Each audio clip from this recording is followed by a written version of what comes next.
So let's get part 2 on out of the way, okay? At this point, there have been 3. Count them for me. 1, 2, 3. 3 UFO calls for the south end of our county, okay?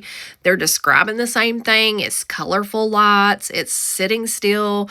It's over the water. The first call came from an off-duty dispatcher. So yes, I'm like, what in the hell is happening? And why? Why? For the love of the Lord, why did they pick this town? Okay, because now I'm starting to think we're being invaded. We're being invaded. And did they just come to this town looking for intelligent life? Because I fear they might be disappointed. They might be really disappointed. They might park that thing and get out and meet Billy Bob. And that's what they're going to think humans are like. But I digress. The night was wild. Okay, we tried to call around to figure out, like, could this be this? Could this be that? Is this, is the medical helicopter? We tried to track this down. Okay, I thought I was being super smart by calling some of the, the DPS people, the helicopter, like, does somebody have something out here over our lake? And I did not know until later. Now, this deputy that I have dispatched to this call is sitting out there on that bridge. And ever so often, because there's no other calls that night. This is 11 to 7 a.m. He would click his radio and say, "We're still good, County. I'm still here. Thank you. Thank you." I had to give it out over the radio. It's literally the policy, okay? I did the best I could. I had 3 calls, 2 of which were actual 911 calls on this thing because people were scared to death. Then the county that shares the lake with us also is getting calls, one of which is their dispatcher. She came in for work the next morning, guys, the dispatcher. And their shifts were a little different than ours, so I call over there and I'm like, "Hey, did she show up for work? Please tell me she showed up for work." She's like, "Yeah, she's here. Everything's good."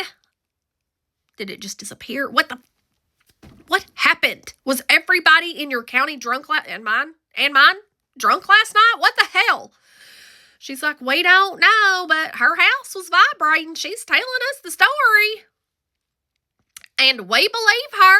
I'm like, I'm not saying I don't believe her. There's 6 calls between the 2 counties. I'm just kind of, what just happened? They could not have picked here. I think I said that. I'm pretty sure I said that on a recorded line. Are we sure that they'd come here? Their GPS had to be like, they were in the wrong area. They were probably hovering over that lake going, "Did you just see that guy in that pickup truck? I think we might be lost." Like, what is happening? Now, later on, as I got older, I realized there's a military installation a few cities over. I mean, across, as the crow flies, it would probably not be that far. And they tend to test out some stuff. And they don't tell nobody. And I'm sure they did it at night thinking, who's going to call? Thanks, guys. Y'all should send me flowers. So I think that it might have been some type of like military drone that was pretty new at that time in 2007. That would have been a pretty new thing, especially that size. That's what I'm hoping for. That's how I slept at night.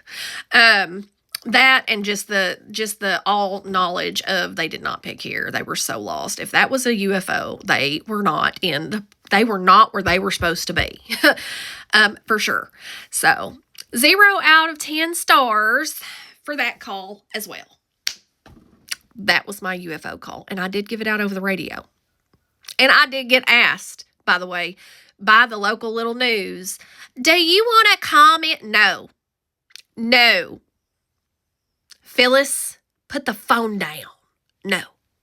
I'm not making a comment. Please don't use my name in any article that you write.